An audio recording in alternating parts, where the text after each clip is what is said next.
Olá, pessoal sensacional! Cá estamos para mais uma Love Live Neuroscience. Essa aqui será a última das edições que nós vamos fazer diariamente às quartas-feiras, né?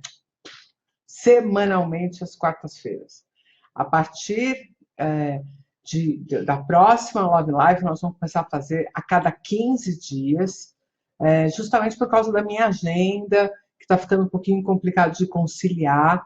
Então, difícil eu me organizar para estar aqui toda quarta-feira. Aí eu vou, então, espaçar, criar aí uma rotina de fazer a Love Live a cada 15 dias, tá bom? Então, vocês fiquem espertos que a gente vai sempre estar marcando quais são as quartas-feiras que terão Love Lives Neuroscience. Quem está por aí já? Cibele, Dó, quem mais? Estamos só nós, vamos ficar aqui batendo papo de comadre. Cadê todo mundo? Estou um minuto adiantada. Tá chegando o pessoalzinho, devagarzinho. A Joana chegou por aí. Já tem negocinho de... Quem que tá fazendo carinha feia? O pessoal manda todo tipo de coisinha aqui embaixo. Paulo Henrique, que também já deu o seu like. Muito bem. Então, pessoal, hoje eu vou falar um pouquinho sobre... eu chamei o tema de o poder dos símbolos, né? E eu vou dizer para vocês por que eu escolhi esse tema. Eu estou já há uns 2 meses, mais ou menos, né, reparando de que forma que as pessoas têm elaborado essa questão da natureza, né? Eu tenho postado fotos do IP da Santa Casa, as pessoas reagem, depois postei essa semana do IP Rosa, e as pessoas estão falando um pouco sobre isso. E aí eu fiquei pensando em que momento da minha vida, né, em que época da minha vida que eu comecei a reparar nesses símbolos que existem na vida da gente e qual é o significado de cada um deles no nosso cotidiano, né? Então, foi um pouco por isso que eu resolvi falar desse tema. Eu espero que vocês gostem, até porque ele também encosta em algumas coisas que as pessoas sempre me pedem para falar, que é sobre crença, sobre hábito, né? Então, de uma certa forma, os símbolos acabam tendo esse tipo de apelo. Só que tem uma coisa curiosa que, assim, a neurociência não é expert em símbolos, ok? Não é um dos temas principais da neurociência falar sobre os símbolos. A gente tem que convocar aí alguns outros autores que eu acho que são mais significativos do que a neurociência, mas vai ser legal fazer um pouco dessa leitura do que esses autores falam em relação aos símbolos, e daí a gente tentar interpretar isso um pouco à luz da neurociência, né? Mas antes, não posso perder a oportunidade de, estando aqui com vocês, contar para vocês o que é que está rolando na Inédita nesses dias. Bom, primeira coisa é que nós vamos receber o grande amigo Roxo com o antifragilidade, né, com o curso de Ser Antifrágil, aqui na Inédita no dia 30. Tá? Então, se você ainda não se inscreveu, eu não sei nem quantas vagas tem. Então, se você ainda não se inscreveu, o ideal é que você ligue aqui, fale com a Cecília, vou colocar o nosso telefone, liga aí, fala com a Cecília, deixa eu ver, tá faltando um, peraí. Tem um monte de um nessa história. Liga aqui, conversa com a Cecília, que ela vai te dar orientações de como é que você consegue se inscrever nesse curso. Eu sei que já está bem apertado de vagas e é agora nesse sábado, então quem assistiu a live da semana passada viu o Roxo comentando sobre o que eles pretendem aprontar. Isso vai ser bem legal, essa atividade, tá? Daí também eu quero contar para vocês que nós estamos com o primeiro vídeo do curso, no novo curso online da Inédita, que é o Neurociência Aplicada à Educação. Então, o primeiro vídeo do Neurociência Aplicada à Educação é já está aqui nesse link. Você vai entrar nesse link, vai pedir para você preencher com o seu e-mail e tal, para a gente, obviamente, saber que você está interessado no trabalho de neurociência aplicada à educação. A gente jura que não vai ficar lotando a sua caixa postal de um monte de e-mail, mas é para você poder receber o link, para você assistir o primeiro vídeo do curso de neurociência aplicada à educação for free, de grátis, tá bom? Para você conhecer como que é o trabalho e tal, e quem sabe você se empolgar para participar dessa primeira turma que começa no dia 10 de outubro. Então tá aí o primeiro vídeo do Neurociência Aplicada à Educação. A Débora está perguntando o que ela ganhou, porque ela acertou o lugar onde estão um monte dos IPs rosas que eu andei. Eu fiquei chocada, porque é um lugar que eu costumo passar sempre, e a quantidade de IPs que tem naquela praça é assustadora. Tipo, sei lá, deve ter umas 10, 12 árvores muito frondosas. E lá tem uma ciclovia, então me deu vontade de parar o carro, ficar andando ali por baixo. Fiquei pensando, pô, domingo acho que eu vou pegar a bicicleta e vou até lá. É muito, muito impressionante a quantidade e como elas estão floridas e tal. Fica ali na Marquês de São Vicente, quando você sai da Ponte do Limão, né? Que você pegou a Marginal, tal, ou a saída da Ponte do Limão, ou você está atravessando o Limão para cá, é aquela praça que tem na Marquês de São Vicente para você fazer o balão, para poder pegar para o fórum, para poder pegar a Avenida Sumaré, etc. E tal. Realmente ali está impressionante a quantidade de IPs. Bom, então entra lá, assiste o primeiro vídeo, me conta o que você achou do primeiro vídeo. O curso Neurociência Aplicada à Educação são 20 vídeos de cerca de 20 minutos cada um deles, comigo, com a Marília Albuquerque e com a Luciana Costa, que somos todas professoras do curso de pós-graduação em Neurociência Aplicada à Educação, lá da Santa Casa, tá bom? A Marília é minha auxiliar de coordenação, faz a vice-coordenação comigo do curso, e a Luciana é uma das professoras que dá funções executivas e algumas coisinhas a mais. Outra coisa importante para vocês saberem é que nós abrimos inscrições para formação em tutores CogMed. O que isso significa? A Inédita é licenciada da Pearson para dar o treinamento que daí vai habilitar a pessoa a ser um tutor CogMed.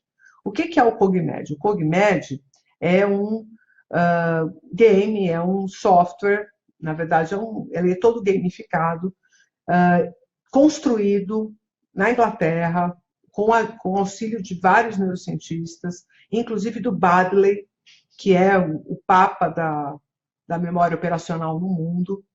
E esse software é um treino de memória operacional. A gente já sabe hoje que a memória operacional é uma das funções cerebrais que está mais correlacionada com o nível de inteligência. Então, tem várias aplicações aí para o CogMed, desde crianças que performam normalmente, mas que podem ser um pouquinho aceleradas, né, no seu processo de aprendizagem, crianças que têm uma performance até muito boa e que a gente quer aprimorar essa performance excelente, até para quem tem transtorno de aprendizagem, tem algumas aplicações, tá? Não é para qualquer transtorno de aprendizagem, mas para alguns é muito bom. Por essa razão que você, para poder usar o CogMed, você precisa fazer a formação em tutor CogMed. Na formação, você se apropria da ferramenta, compreende qual é a aplicação dela, entende como que deve ser feito, e você também recebe 5 licenças ao preço do curso, para você poder usar, obviamente, já começar a comercialização. Então, o preço do curso é mais barato do que as 5 licenças. Né? É bem empatado, assim. Então, você faz o curso, na verdade, o que você está fazendo é comprando antecipadamente 5 licenças. Vale muito a pena, só que não é qualquer pessoa que pode fazer esse curso. Você tem que ser ou educador, ou psicólogo, ou fonoaudiólogo, ou um coach formado, que tenha um registro nos certificados da ICF, ou o equivalente, tem lá no site o descritivo de quais são os certificados que são aceitos, e a gente por aqui usa bastante o CogMed para desenvolver a capacidade de memória operacional, especialmente de algumas pessoas que a gente percebe que precisam de uma melhoria na sua capacidade de atenção, de foco e também de processamento, né? Então, tem sido bem legal. O curso do CogMed vai acontecer no dia 21 de outubro, é um sábado só. De manhã vocês têm uma aula sobre funções executivas e à tarde é a ferramenta mesmo propriamente dita. E, se eu não me engano, tem uma licença do Neurociência Aplicada, Neurociência para Todos, que é o curso online, que faz parte do pacote do Cogmed, porque a gente acredita que o conhecimento em neurociência ajuda bastante o tutor, tá bom? Bom, para acabar o jabá de hoje, tá bom? Para a gente deixar tudo claro já, tudo resolvido, eu queria contar para vocês que faltam poucas vagas para o Imersão em Neurociência, que acontece agora no feriado de 12 de outubro.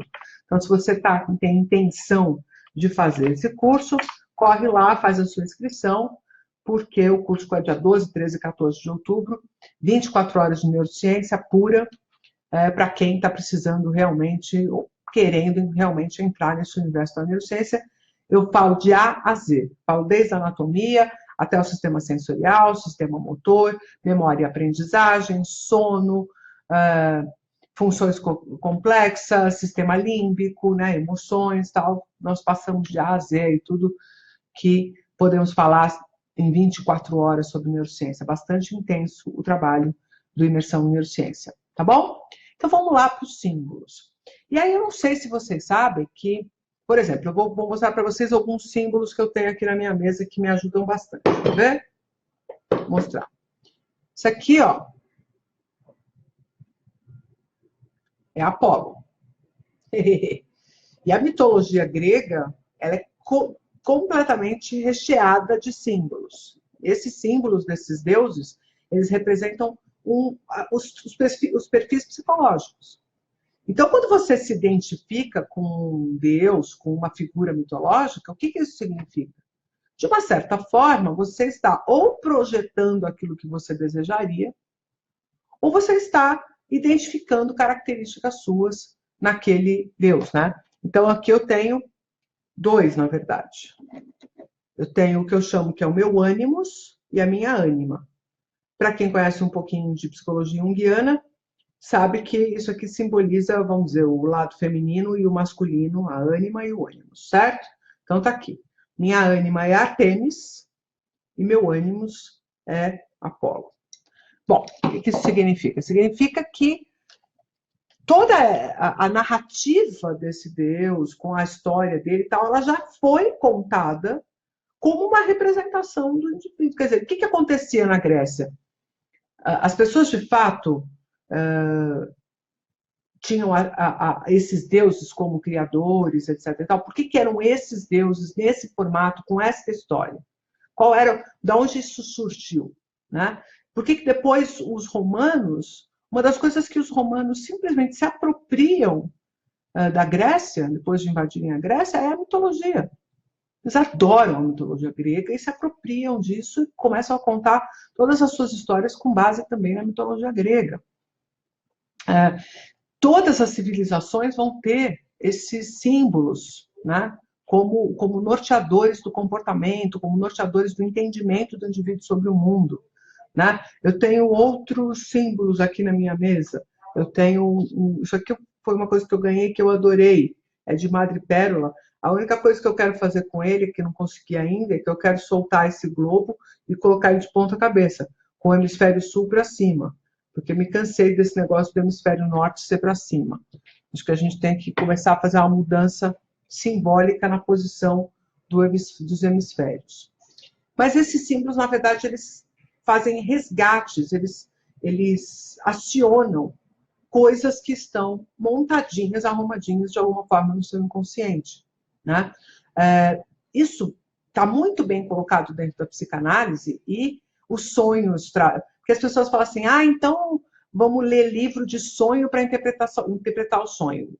Fala besteira, não é isso. Cada sonho tem um significado para a pessoa que sonhou. O sonhador é o dono do sonho. E o símbolo é do sonhador. Em alguns momentos, você resgata símbolos que são do coletivo. Né? Então, eu vou dar um exemplo para vocês de um símbolo que é bem importante, que aparece com frequência em sonhos. Inclusive, vou contar um sonho para vocês que me contaram e que é um dos sonhos mais bonitos que eu já vi na minha vida. Uma moça de 25 para 26 anos, assim, essa idade média entre 25 e 30 anos, tá? com uma história de vida muito complicada, com muita rejeição, com uma infância muito dolorida. Ela tinha uma questão, eu sofria bastante bullying de pequena. Tinha algumas características físicas, né? Bobagens, assim, mas que você sabe como as crianças são cruéis, né? Então, orelha de abano, um desconforto físico por ser muito magra. Bom, tinha toda uma história de muito bullying, né, de muito sofrimento na infância. Depois, uma história também, obviamente, que é a coisa mais comum na vida das mulheres, tá? Porque as pessoas não têm noção do quanto isso é comum, mas uma história também de abuso sexual, né? Que isso é uma narrativa que fica parecendo que as mulheres ficam inventando de tanto abuso sexual que existe, né? Tanto que é pirante essa história. E aí tem um abuso sexual e tal. Bom, aí o sonho dela foi o seguinte: ela estava fazendo um processo terapêutico, estava avançando no processo terapêutico, estava encostando nesse lugar dessa rejeição, porque o que vai acontecendo? A criança, ela sofre tudo isso, mas quando entra na adolescência e começa a se socializar, encontrar o seu lugar, encontrar a sua tribo e tal, ela vai apagando essas memórias, né? No sentido de, ela vai procurando colocar uma pá de cal nessa história toda. E foi exatamente isso que essa menina fez, como todas as outras fazem, né? Como todas as outras pessoas fazem. Então, logo começa a resolver um pouco a sua dinâmica emocional, aquela dinâmica que está em curso, afasta aquilo da frente, não quer mais falar sobre aquilo, não quer mais ver aquilo, não quer mais lembrar daquilo. Em algumas situações, vem aquela dorzinha daquela memória, aquela coisa e tal, e a pessoa rapidamente desvirtua. Mas quando vai para o processo terapêutico, você começa a identificar que tem uma porção de coisas que acontecem no seu cotidiano, de reações que você tem, né? De rusgas em relacionamentos, tem uma opção de coisas que vão acontecer que são fruto dessa vivência que está lá atrás, mas que você fez questão de botar uma pá de cal naquilo. Muito bem. Aí quando você vai para o processo terapêutico, que você começa a falar dessas coisas, fala assim, puxa, aí eu estava com fulano, e aí ele falou assim para mim, eu não sei se eu vou na sua casa hoje de noite. E na hora me deu um aperto no peito, eu falei, pô, por que não vai lá em casa? Não vai fazer nada. Não tem nada para fazer, não tem nenhum compromisso, por que não vai lá em casa? Que besteira, vai lá em casa, né? E aí, eles começam a sofrer por causa dessa dinâmica e levam isso para o processo terapêutico. Muito bem.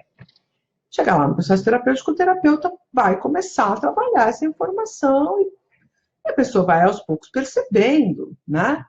Que aquilo não é só aquilo que está sendo posto ali. Que, na verdade, essa pessoa está reagindo a esse cônjuge, a esse namorado, dessa forma, porque ela está recuperando ali atrás uma dor, de uma rejeição, de um lugar onde ela ficou, né?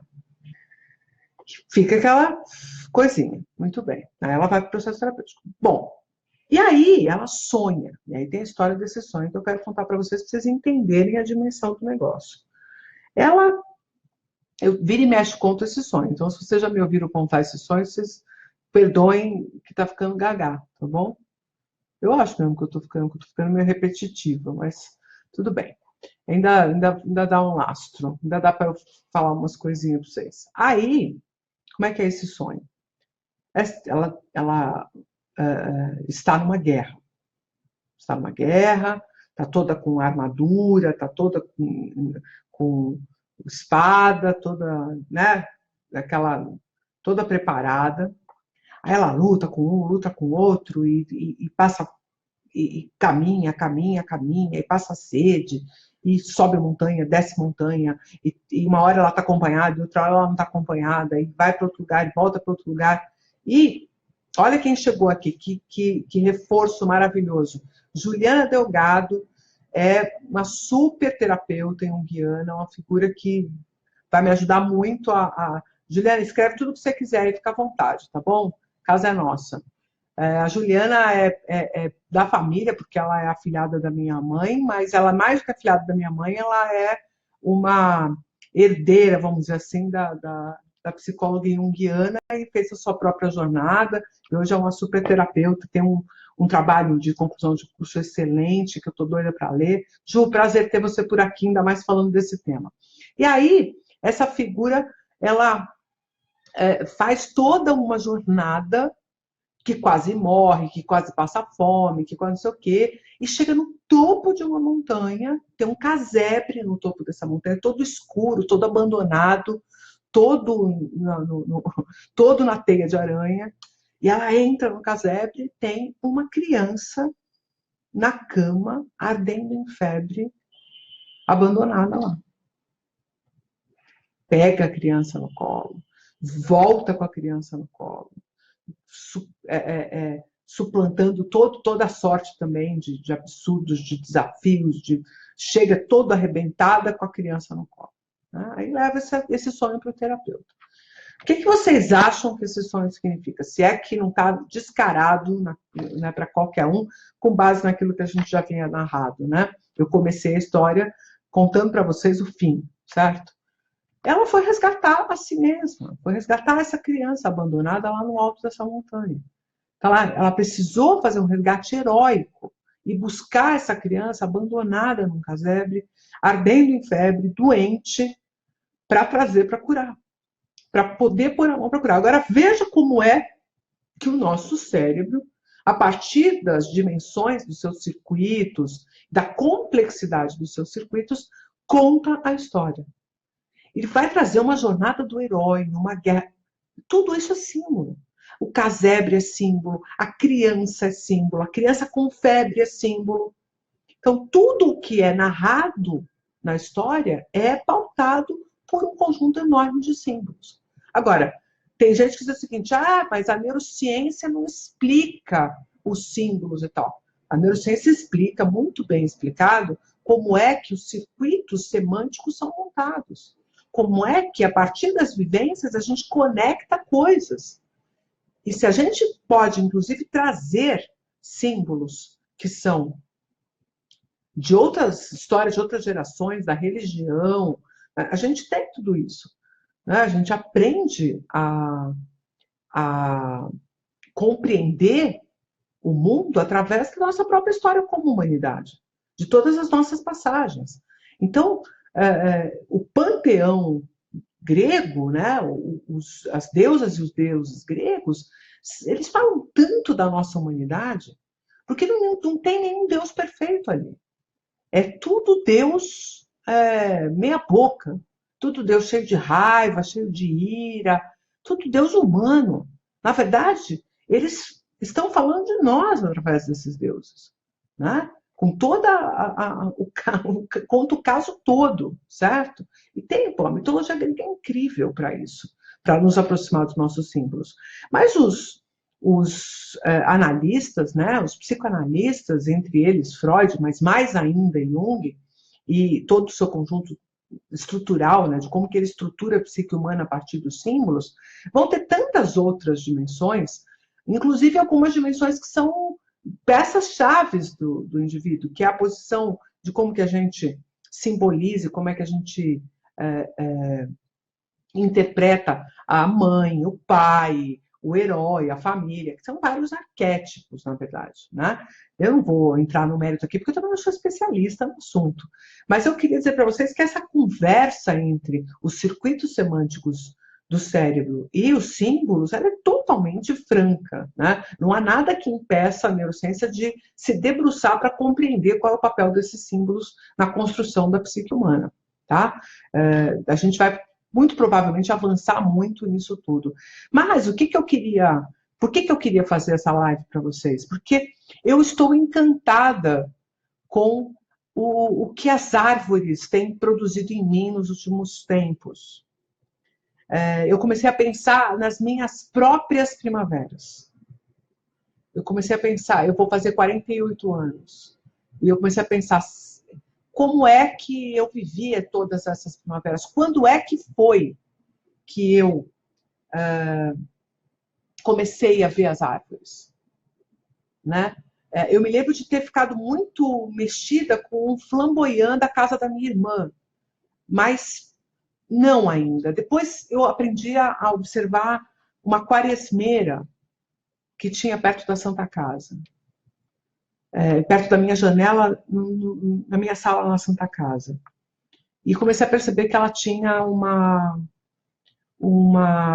forada totalmente fora do esperado, né? Uma forada na entrada do outono, né? Final do verão, entrada de outono. Depois conhecer os ipês e as floradas de inverno dos ipês. Isso tem sido muito simbólico para mim. Isso se tornou tão importante em termos de símbolo que quando um dos dias mais importantes da minha vida, que foi quando eu iniciei uma história muito bonita, né? Uma história afetiva muito bonita minha, tinha uma quaresmeira embaixo de uma chuva muito forte. E eu tenho a foto dessa quaresmeira até hoje. Né? E é muito interessante como me emociona ver quaresmeiras por causa daquilo. E os ipês amarelos, os ipês agora os rosas, que estão arrebentando pela cidade, por tudo quanto é lado, e o quanto eu tenho sido capaz de viver essa beleza. Quer dizer, na verdade, esse símbolo dessas árvores estão funcionando para mim como uma forma de pensar. Onde eu andei que eu não via essas árvores? O que eu estava fazendo que eu não reparava nelas?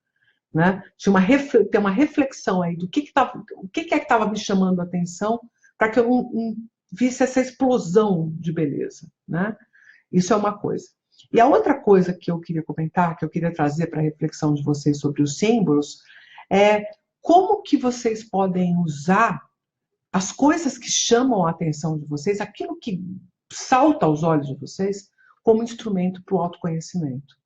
É isso praticamente que o processo terapêutico faz, obviamente de forma bastante resumida, né, bastante superficial, mas você pode ir se exercitando nisso, compreendendo quais são as coisas que têm poder de mexer com você.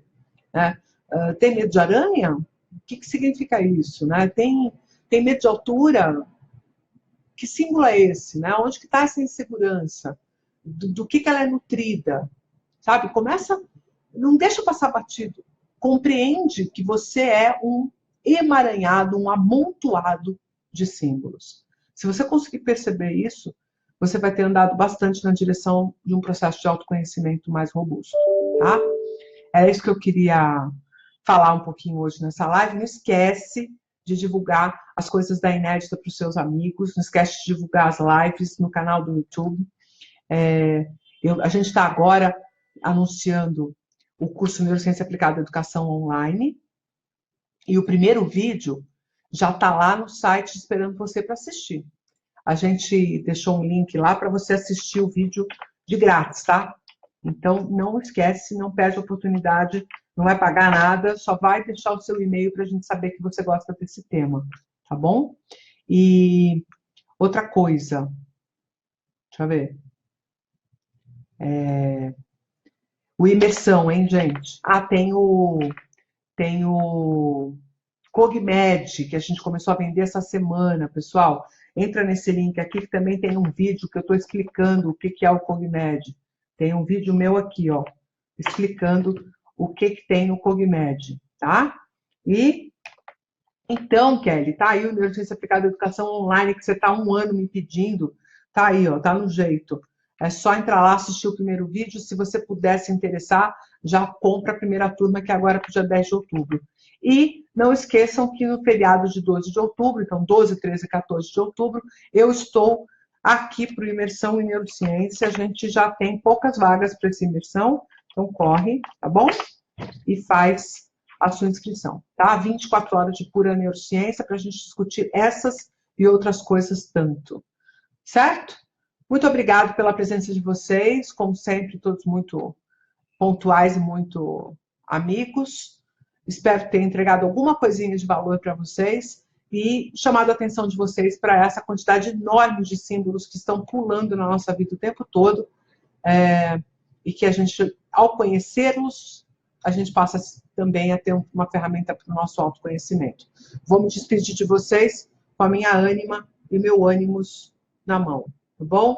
Artemis e Apolo para vocês. Um grande beijo, uma ótima semana. E agora a Love Life é só a cada 15 dias, tá bom? Então, nós não nos vemos na semana que vem, nos vemos daqui 15 dias. Um beijo grande, até. Vou botar eles de volta aqui no lugar para não quebrar. Fui!